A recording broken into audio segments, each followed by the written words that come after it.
Today we're doing a quest on B12. This one's from Liz.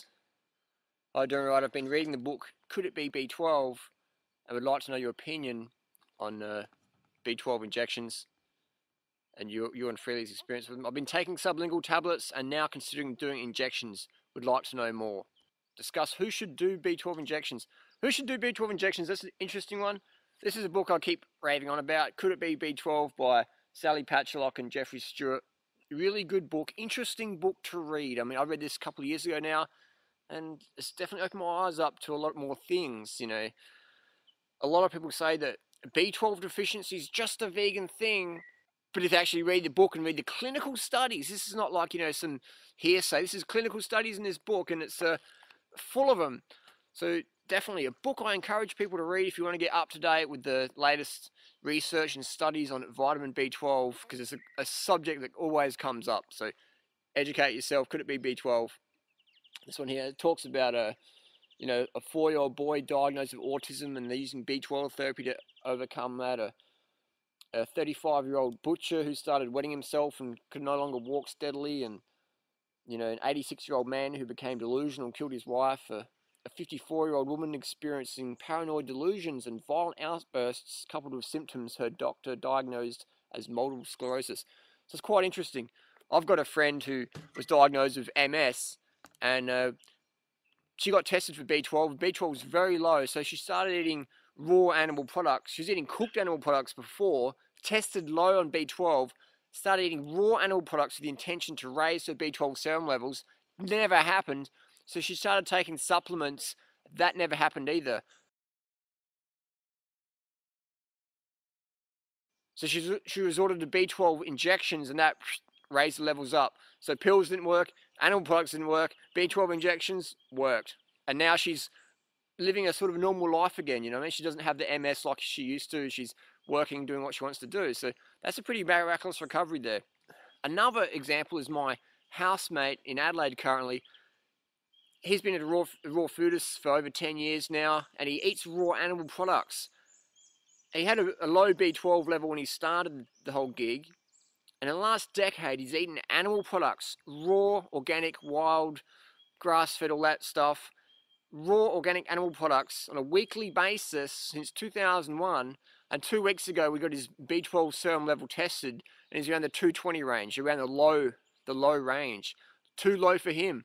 The Japanese cutoff is over 550, and my friend is down in the 220s, the deficiency borderline areas. And he said, Harley, all right, I'm going to get these injections. So we started shooting him up in the alleyway next to the fruit shop, and he's doing fine on them now. So guaranteed his B12 levels are going to go up, and we're going to see his homocysteine levels drop down. So it's interesting to note. So we've got examples of people eating animal products with B12 deficiencies rampant in societies. So when someone says, oh, if you got B12 levels low, all you need to do is eat some animal products. That's like saying all you need to do to avoid having a car accident is wear a seatbelt. It doesn't work that way. It doesn't work that way. So you can spend a lot of money getting tests and reoccurring tests, and you can get tested for B12 serum, transcobalamin 2, transcobalamin 3, homocysteine, urinary methylmalonic acid, mean corpuscular volume, homocysteine, you get your folate, you get all these things tested again and again and go in and out, or you can just do a course of B12 injections following the protocol on the packet and go from there and not have to worry about it. Just do it and be done with it. This is one we have in Australia. It's made by a German pharmaceutical company, so you know it's going to work. There's no like ifs, maybes, could, should. It's definitely, this stuff works. B12 is naturally red, and it comes in little 1,000 microgram. And they say keep it out of the light, which is interesting because they say that, they say keep it out of the light and keep it under 25 Celsius. And then they say cook your animal products to get rid of the bad bacteria and eat animal products with B12. And if you get B12 deficiency, just take these. So it's sort of a quite ironic thing in society. And these are every single pharmacy in Australia, every single one. And we don't even, how many vegans we have in Australia? So, so if you walk into any pharmacy and ask for these, you'll be able to get them. And ask them how many of these you sell a week. Ask the nurses who administer these, how many shots of these did you do a week? It's a lot. Why? Because vitamin B12 deficiency is rampant in society today. The reason why vegans in that shop more, because they get tested more, they get educated and go, whoa, if you walk into a doctor and say, oh, I'm not feeling so good, I want to get tested, they're like, no. If you walk in there and say, I'm a vegan, I'm a vegetarian, I feel great, is there anything I should test for? They go, yeah, we're going to test this, and that. You know what I mean? So it's interesting stuff. The needles you use, I've got a syringe around here.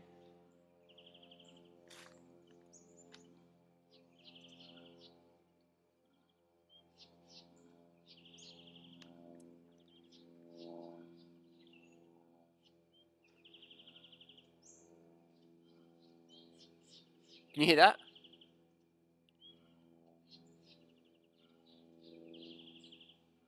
It's a koala grunting. So these are the syringe you use. We're looking for a 3 ml plunger, and the needle wants to be 25 gauge, that's the fatness, and 25 millimeter, that's the length. So 25 by 25 and a 3 ml, and you just boom. It's intramuscular as well, it's not intravenous. Intramuscular means into the muscle, the deltoid, the quad, the glute. If you're not experienced, get someone to help you do it. You know what I mean? If you're experienced, boom, pop it in. Myself, I do it myself because it saves time and money waiting in doctors' offices with, you know, screaming kids and smoking cough people and on doctors' egos and people who are overworked and all that money time system thing. Doing it yourself, boom. You know, I used to be very phobic of needles, and I've studied how to do it. I asked my nurse friends and doctor friends, give me some advice and things like that.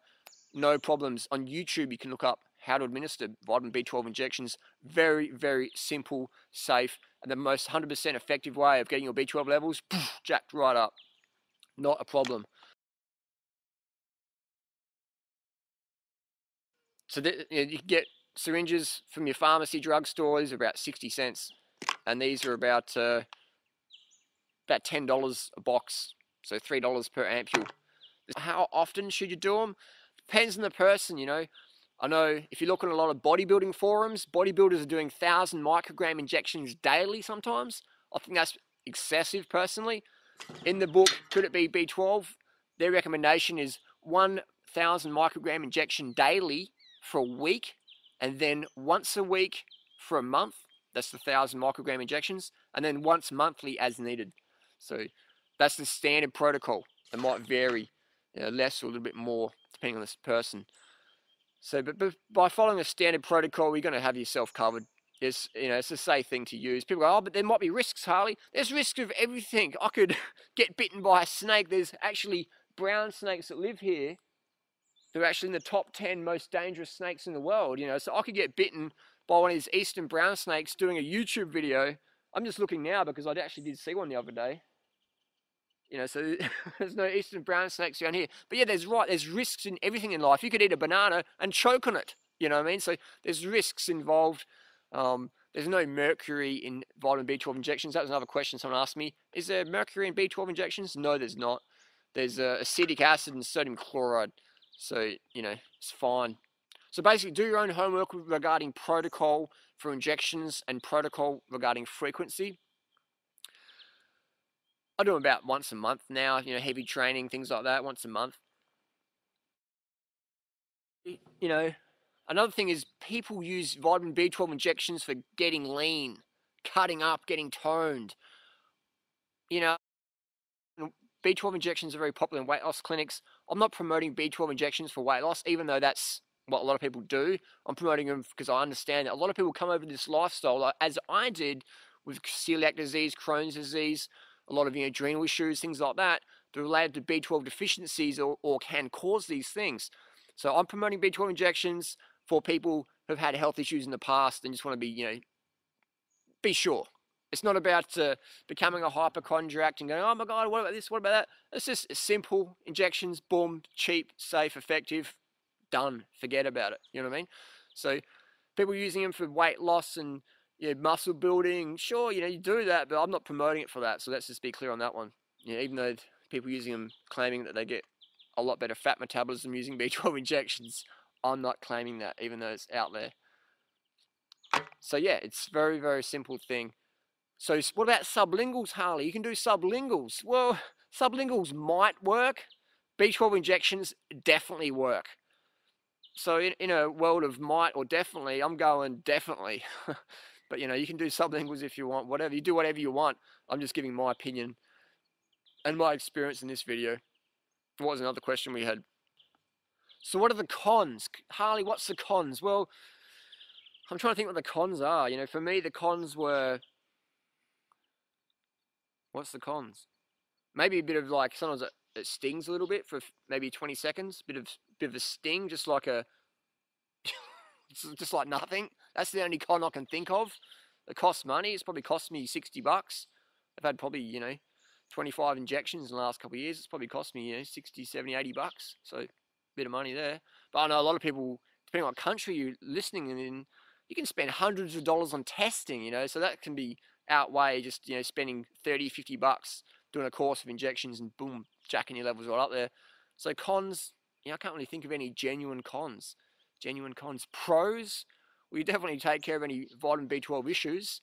Guaranteed, take care of those. I actually did some extensive testing over time and realized my body does not produce enough intrinsic factor. And I didn't even know what intrinsic factor was until 2 years ago. It's so you're learning constantly on this path. That's what I love about it. You're always learning something. And I used to be really anti-supplement, and I am to a large degree. But if you have a genetic issue, like if you're a type 1 diabetic, you need insulin. If you lack intrinsic factor, you need B12 injections. I'm not going to stand back and say, well, that goes against my beliefs. It's like, no, if you need that, you need that. And in pharmacology today, we have all these wonderful things to use. Sure, we have 99% of it's absolute rubbish, cancerous, toxic, genocide stuff, but we have the little things like B12 injections, or people are born with pancreatic issues, or various things that are very helpful. If you didn't have them, you'd die. So I hope that answers the question.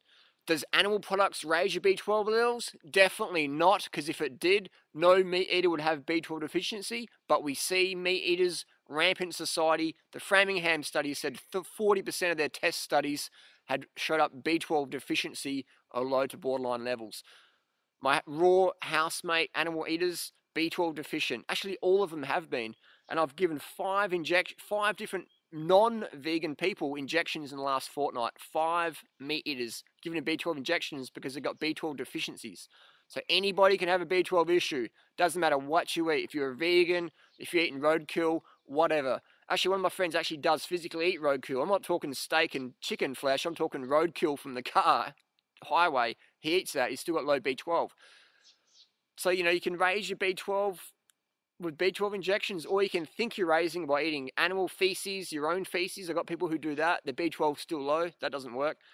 Eating animals doesn't raise your B12 because, as we've said before, all these things. So sublinguals, though I've been told they might work, but I'm into definitely what works, definitely.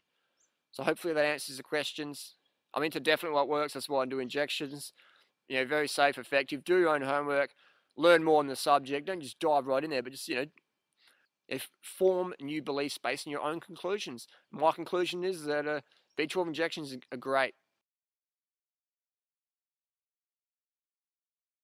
Have I felt any different?